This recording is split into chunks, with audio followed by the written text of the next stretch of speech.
దేవుని పరిశుద్ధ నామానికి స్థుతి కలుగును గాక. దైవ వాక్ అనే డైలీ కార్యక్రమానికి ప్రేమతో మిమ్మల్ని అందరిని ఆహ్వానిస్తూ ఉన్నాం. ఎలా ఉన్నారండి? బాగున్నారు కదా? ప్రభు తన కృప వల్ల ఈ నెలంతా మనల్ని కాచి కాపాడారు. ఈ చివరి రోజు వరకు దేవుని కనుదృష్టి మన మీద ఉంచారు.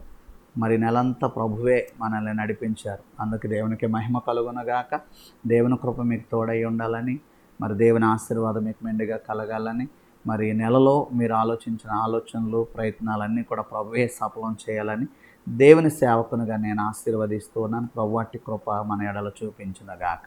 ఈరోజు దేవుని వాక్యం కొరకు గలతీయులకు రాసిన పత్రిక 6వ అధ్యాయం 9వ వచనాన్ని చదువుతున్నాను. మనము మేలు చేయుట యందు విసుకక యుందుము, మనము అలయక మేలు చేసితిమేని తగిన కాలమందు పంట కోతుము. ఆమె అలయక మేలు చేయాలంట. మేలు చేయుట యందు విసిగిపోకూడదట. అలా చేస్తే తగిన కాలమందు పంట కోస్తామంట. ఆమె కొన్నిసార్లు మనం అనుకుంటాం, మరి ఎంతోమందికి మేలు చేశాను, ఎన్నో కార్యాలు మంచి చేశాను, ఇంతకాలం నేను ఎప్పుడు ఎవరికి ఏ మోసం ఏ అన్యాయం చేయాల, కానీ నాకేంటి ఇలా జరుగుతుంది, నా బ్రతుకులేంటి ఇలా కష్టాలు, నేను ఎవరికి తప్పు చేశాను, ఎవరి పక్షంగా నేను మోసం చేశాను, నేను ఎవరికి ఏ తప్పు చేయలేదు, ఏ మోసం చేయలేదు, ఎవరికి ఏ అన్యాయం చేయలేదు అనుకుంటాం. ఇప్పుడు మాత్రం ఎందుకు ఈ మాటలు వస్తున్నాయి? ఇప్పుడు ఎందుకు అలసిపోయావా? ప్రభు అంటున్నాడు, మనము మేలు చేయుట యందు విసుకక యుందుము, అలయక మేలు చేయుదుము. అలసిపోవద్దు మేలు చేయటం, ఇంకా మేలు చేయి, ఇంకా విసుకుపోకు. అయితే తగిన టైం వస్తుంది, తగిన టైంలో నీకు దేవుడు ఫలం ఇస్తాడంట. హల్లెలూయా.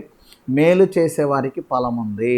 అలసిపోకుండా మేలు చేసేవారికి, మరి విసుకుకోకుండా మేలు చేసేవారికి తప్పకుండా దేవుడు ఫలమిచ్చే రోజు ఉంది. ఆమె దేవుడు నిన్ను మర్చిపోలేదు. దేవుడు నువ్వు చేసిన మేలులు ఆయనేమి వదిలిపెట్టేయలేదు. హల్లెలూయా. ఏమంటే దేవుని నామం పేరట మేలు చేసిన వాడిని మర్చిపోవడానికి ఆయన అన్యాయస్తుడేమీ కాదంట. మనం బ్రతికినంత కాలం మేలు చేస్తా వెళ్ళాలండి, అంతే. మనం చేసిన మేలుకి తగిన కాలం వచ్చినప్పుడు, తగిన సమయం వచ్చినప్పుడు ఖచ్చితంగా ఫలం అనుభవిస్తాం, మేలు అనుభవిస్తాం.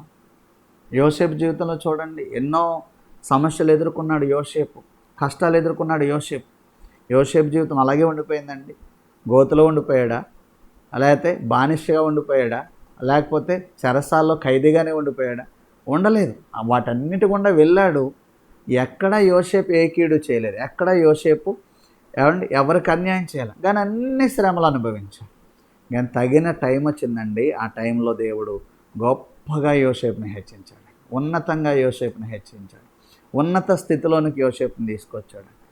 అన్నిటినీ జయించి ఒక ఉన్నత శిఖరాలు ఎక్కారు. ఎవరైతే మోసం చేస్తారో, ఎవరైతే అవమానపరిచారో, ఎవరైతే అన్యాయం చేశారో వాళ్ళందరూ కాళ్ళ దగ్గరకు వచ్చారు. యోసేపు వారందరికీ ఆహారం పెట్టినట్లుగా వాక్యంలో మనం చూస్తాం. కాబట్టి నువ్వు అలసిపోక మేలు చేయటంలో, నువ్వు విసుగుపోక మేలు చేయటంలో, నువ్వు మేలు చేసుకుంటూ వెళ్తూ ఉండాలి. కష్టమైన, నష్టమైన, బాధ అయినా, ఏదైనా కానీ ఒక టైం వస్తుంది, తగిన టైంలో నీకు దేవుడు మేలు చేయబోతూ ఉన్నాడు. కాబట్టి మరి నాకేమీ మేలు జరగలేదు, నాకేమీ మంచి జరగలేదు, నేను ఎన్ని కార్యాలు చేసినా నన్ను ఎవరో పట్టించుకోలేదు, ఏమీ అనుకోకు. తగిన టైం దగ్గరకు వచ్చింది, నీకు త్వరలో మేలు జరగబోతుంది. ప్రభు మేలు చేయబోతూ ఉన్నారు. అందరూ వదిలేసిన ప్రభు నిన్ను విడిచిపెట్టారు. యోసేపుకి ఎవరున్నారండి? ఎవ్వరు లేరు. దేవుడే తగిన టైంలో ఆయన్ని హెచ్చించినట్లుగా చూస్తున్నాం. అందుకే దేవుని హస్తం క్రింద మరి ఆయన హెచ్చించే వరకు దీన మనస్కులై ఉండాలని మన వాక్యంలో చూస్తున్నాం. కాబట్టి వెయిట్ చేయండి, ప్రభు మేలు చేయబోతున్నాడు. మేలు నువ్వు చేయటానికి అలసిపోకు, విసిగిపోకు. దేవుని కార్యాలు రుచి చూచుదువుగాక. దేవుని పట్ల అనేకమైన మేలులతో తృప్తిపరచునుగాక. ఆమెన్. God bless you.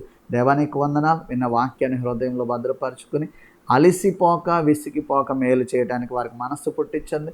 తగిన టైంలో వారికి సమృద్ధిలోనికి మీరు హెచ్చించమని యేసు నామంలో దీవించి అడుగుచున్నాను మా పరమ తండ్రి. తండ్రి, కుమార, పరిశుద్ధాత్మ త్రియక దేవుని కృప నిరంతరం తోడై కాపాడును గాక. ఆమెన్. God bless you.